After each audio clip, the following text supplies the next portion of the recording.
तो हेलो प्यारे बच्चों, क्या हाल चाल। आई होप आप लोग जबरदस्त जिंदाबाद जबरदस्त होंगे और अच्छे से पढ़ाई करके ही गए होंगे आप लोग, है ना। बच्चे, हम आज आपका जो टॉपिक कराने वाले हैं, नेक्स्ट टॉपिक होगा व्यतिकरण। क्या संबंधित होगा बेटा? व्यतिकरण से संबंधित होगा। आज हम इसमें पढ़ेंगे व्यतिकरण क्या है, व्यतिकरण के लिए शर्तें क्या है, साथ ही साथ व्यतिकरण के प्रकार कितने हैं, इनके बारे में हम डिस्कशन कर रहे होंगे डिटेल के साथ बेटे। ठीक है, तो चलते हैं, मूव करते हैं बेटे व्यतिकरण की तरफ के लिए। ठीक है, तो इससे पहले कुछ हो जाना चाहिए इंटरेस्टिंग। रख हौसला, वो मंजर भी आएगा, प्यासे के पास चलकर समंदर भी आएगा, कि यूं थक कर ना बैठे मुसाफिर, मंजिल भी मिलेगी और मिलने का मजा भी आएगा। ठीक है, तो इसी शायरी के साथ आगे बढ़ते हैं बेटा व्यतिकरण की तरफ। व्यतिकरण है क्या? तो आप बोलेंगे बेटे यहाँ पे दो समान आवृत्ति की, कैसी बेटे? दो समान आवृत्ति की रेखाएं या तरंगे समान दिशा में संचरित होती हैं, तब माध्यम के, तब क्या हुआ बेटे? माध्यम के कणों के द्वारा क्या होने लगे बेटा? माध्यम को कणों, माध्यम के कणों पर, माध्यम के किन्हीं स्थानों पर या किन्हीं बिंदुओं पर माध्यम की तरंगों की तीव्रता अधिकतम तथा तरंगों की तीव्रता कैसी हो जाए बेटे? कम हो जाती है। तो इस प्रकाश की इस घटना को या तरंगों की अध्यरोपण की इस घटना को क्या बोलते हैं बेटे? व्यतिकरण कहते हैं। फिर से एक बार रिपीट करते हैं। मान लीजिए दो तरंगे हैं मेरे पास, कैसी तरंगे बेटा? दो तरंगे, वो भी समान आवृत्ति की तरंगे है। ठीक है, कैसे है? समान आवृत्ति की तरंगे और एक ही दिशा में संचरित हो रही है।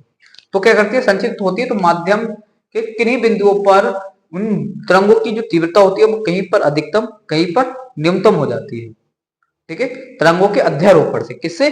तरंगों के अध्यारोपण से माध्यम के किन्हीं बिंदुओं पर तरंगों की तीव्रता अधिकतम तथा कहीं पर तरंगों की तीव्रता न्यूनतम हो जाती है। तो प्रकाश की तरंगों के अध्यारोपण की इस घटना को क्या बोलेंगे? व्यतिकरण कहते हैं। ठीक है, इसको होने के लिए क्या क्या शर्तें हैं वो जरूरी है, वो भी बात करेंगे। तो थोड़ा सा डेफिनेशन लिखेंगे माध्यम इसके बारे में, व्यतिकरण के बारे में लिखेंगे। दो समान आवृत्ति, समान आवृत्ति की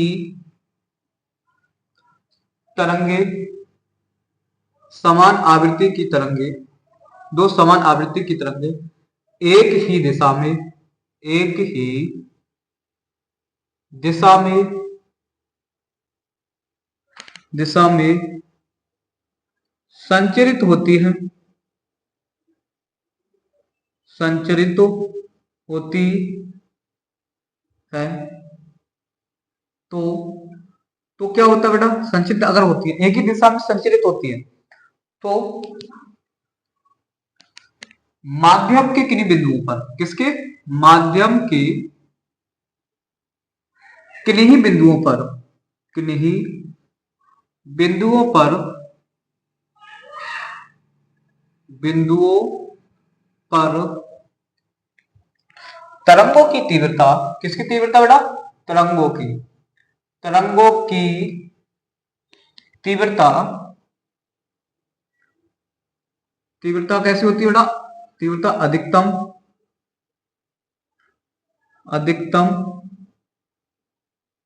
तथा कहीं न्यूनतम होती है, न्यूनतम होती है। कहीं अधिकतम होती है और कैसे होती है? कहीं न्यूनतम होती है। तरंगों के अध्यारोपण की इस घटना को, तरंगों के अध्यारोपण की, अध्यारोपण की इस घटना को, इस घटना को क्या बोलेंगे बेटा? घटना को क्या बोलेंगे? व्यतिकरण कहते हैं। घटना को व्यतिकरण,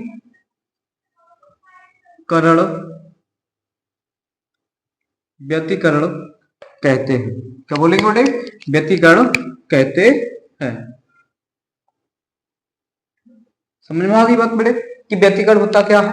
ठीक है, अब इसके जो हमारा है व्यतिकरण है, इसके लिए कुछ शर्तें दे रखी है। व्यतिकरण होगा किन किन कंडीशन पे, क्या होना चाहिए, सही व्यतिकरण होने के लिए क्या कंडीशन है, उनके बारे में बात करेंगे और ये इंपोर्टेंट होती है। क्या बेटे बोलेंगे? शर्तें। व्यति पूरा लिख लो, व्यतिकरण होने की शर्तें।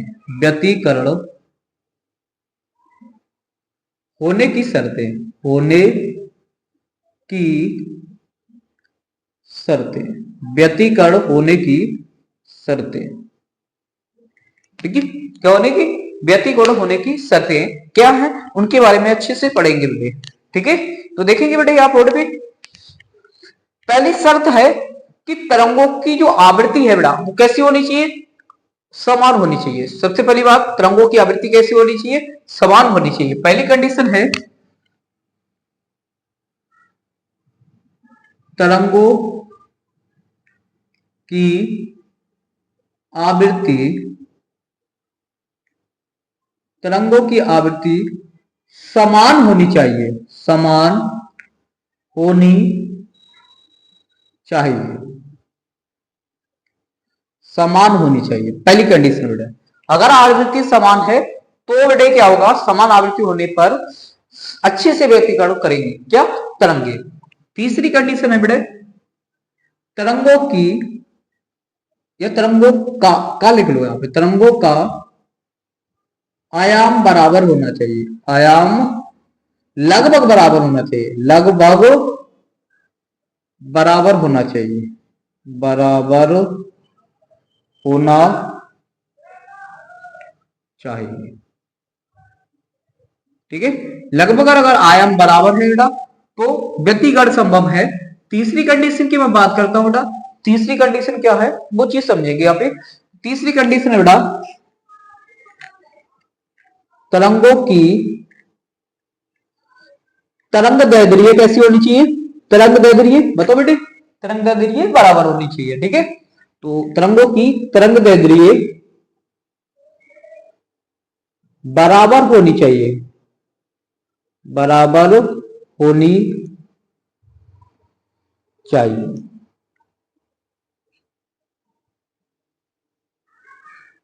ठीक है। अगला क्या है बेटा, यहाँ पे अगला पॉइंट लिखेंगे बेटा, जिनसे तरंग उत्सर्जित होकर आ रही है उनको बोलेंगे प्रकाश स्रोत, ठीक है। तो यहां पे लिखेंगे प्रकाश स्रोत, प्रकाश स्रोत। प्रकाश स्रोत कैसे होने चाहिए बेटे, तो आप बोलेंगे प्रकाश स्रोत कलाबद्ध, कला संबद्ध होने चाहिए। कहना चाहिए कला संबद्ध होने चाहिए। प्रकाश स्रोत कला, अभी लगाते हैं, खड़े हो जाओ, अभी लगाते हैं, कला संबद्ध होने चाहिए, कला संबद्ध होने चाहिए। अगर कला संबद्ध है बेटा तो व्यतिकरण संभव है अच्छे से, ठीक है। लाओ तुम्हारा काम कर दो, चार्ज पे लगा दूं, अच्छा।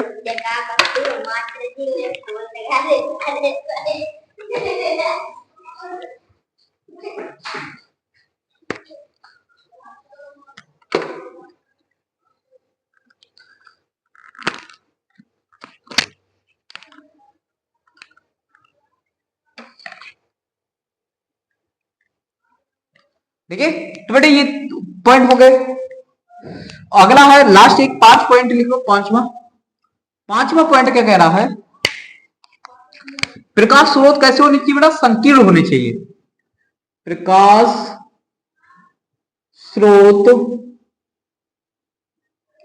प्रकाश स्रोत कैसे होनी चाहिए बेटा, संकीर्ण होने चाहिए, संकीर्ण होने चाहिए। अगर प्रकाश स्रोत संकीर्ण है बेटा तो व्यतिकरण अच्छे से संभव हो सकता है। आई होप बात समझ में आई होगी आप लोगों को कि व्यतिकरण क्या है, व्यतिकरण होने के लिए क्या क्या शर्तें हैं। और ये जो शर्तें होती है ना बेटे, ये कहीं ना कहीं बेटे हमारे एग्जाम के पॉइंट ऑफ व्यू से बहुत ही ज्यादा इंपॉर्टेंट है, बहुत ही ज्यादा इंपॉर्टेंट है। इसलिए इनको तो आप याद कर ही लेंगे, व्यतिकरण की डेफिनेशन याद हो या ना हो, लेकिन व्यतिकरण की शर्तें क्या है इनके बारे में आपको पता होना ही चाहिए, ठीक है। चलेगा,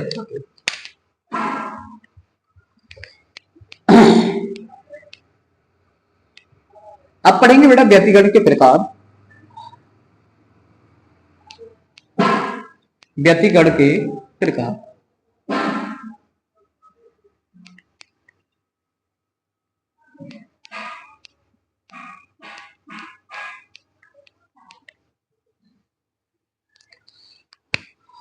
किसके प्रकार पढ़ेंगे बेटे? पढ़ेंगे व्यतिकरण के प्रकार। व्यतिकरण होता क्या है इसके बारे में हम पढ़ेंगे।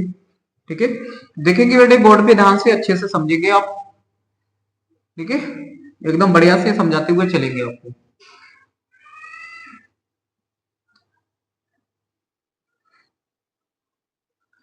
पहले मैं बात कर लेता हूं व्यतिकरण के बारे में। व्यतिकरण है बेटा हमारा संपोषी व्यतिकरण होता है। कैसा होता है? संपोषी। संपोषी व्यतिकरण होता है एक तो,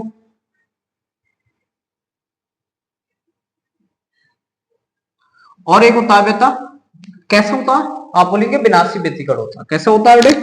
विनाशी व्यतिकरण होता है। विनाशी, विनाशी व्यतिकरण। कैसा व्यतिकरण बेटा? विनाशी व्यतिकरण। एक संपोषी व्यतिकरण होता है और एक विनाशी व्यतिकरण होता है। अच्छा, संपोषी व्यतिकरण क्या होता है वो समझ लीजिए। इसमें दो तरीके से डेफिनेशन देते हैं। ठीक है, कैसे देंगे? पहली डेफिनेशन को समझो आप। जब जो तरंगे है हमारी, जो तरंगे संचरण कर रही हैं, तो तरंगों की सुरंग सुरंग से मिल जाए, गर्त गर्त से मिले, सुरंग सुरंग से मिले और गर्त गर्त से मिलता है, तो बेटा इस प्रकार के व्यतिकरण होता है। तो क्या कहलाता है बेटा? हमारा संपोषी व्यतिकरण कहलाता है। जैसे सर थोड़ा सा समझाते हैं आपको। जैसे ये तरंग है बेटे, इस तरीके से संचरण कर रही है। एक तरंग ये होगी, दूसरी तरंग में समझो आप इस तरीके से आए, इस तरीके से। ठीक है, थोड़ा काटती हुई, अध्यारोपित करती हुई चले इस तरीके से। ठीक है, देखो उठे हुए भाग को बोलते हैं सुरंग। क्या बोलेंगे बेटा इसको? सुरंग। और इसको बोलते हैं गर्त। गर्त, गर्त। तो देखो दो तरंगे, दो तरंगे उनके सुरंग सुरंग से मिलते हैं। नीचे देखो गर्त गर्त से मिलकर चल रहे हैं, सुरंग सुरंग से मिलकर चल रहे हैं, गर्त गर्त से मिलकर चल रहे हैं। ठीक है, तो इस प्रकार के व्यतिकरण को क्या कहेंगे? संपोषी व्यतिकरण कहेंगे। ठीक है, एक तो डेफिनेशन ये है इसकी। दूसरी डेफिनेशन क्या होती है? ऐसा व्यतिकरण आप बोलेंगे, ऐसा व्यतिकरण जिसकी तीव्रता अधिकतम होती है। ठीक है, क्या कहलाता है? संपोषी व्यतिकरण कहलाता है। ऐसा व्यतिकरण जिसकी तीव्रता कैसी होती है बेटे? अधिकतम होती है, वो क्या कहलाता है? हमारा संपोषी व्यतिकरण कहलाता है। दो डेफिनेशन, आप दो तरीके से डेफिनेशन हम बोल सकते हैं। ठीक है, तो दोनों लिखेंगे हम यहाँ पे। इसके डेफिनेशन को थोड़ा सा ऊपर लिखेंगे। जब व्यतिकरण में, व्यतिकरण में सुरंग सुरंग से, सुरंग सुरंग से तथा गर्त गर्त से मिलता है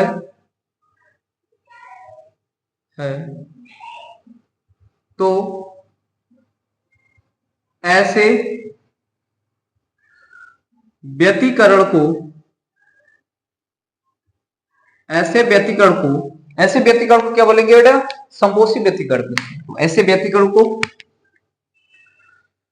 संपोषी व्यतिकरण कहते हैं। संपोषी व्यतिकरण कहते हैं। व्यतिकरण कहते हैं,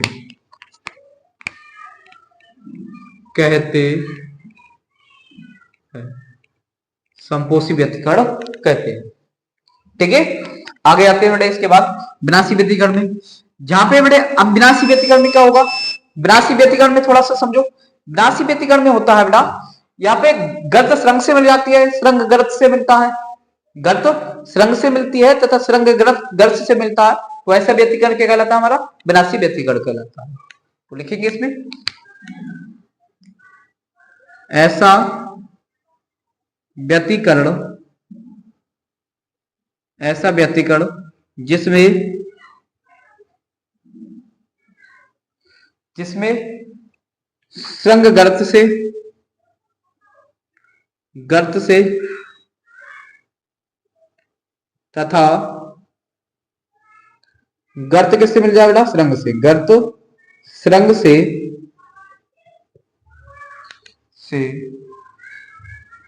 मिलता है, वहां वहां क्या होता है बेटा? वहां विनाशी व्यतिकरण होता है। वहां विनाशी, कौन सा व्यतिकरण होगा? विनाशी व्यतिकरण होता है। व्यतिकरण होता है, होता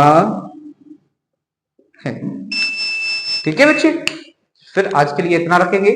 ठीक है, और मिलेंगे कल नेक्स्ट वीडियो में डिटेल के साथ। ठीक है, तो आज के लिए जय हिंद, जय भारत।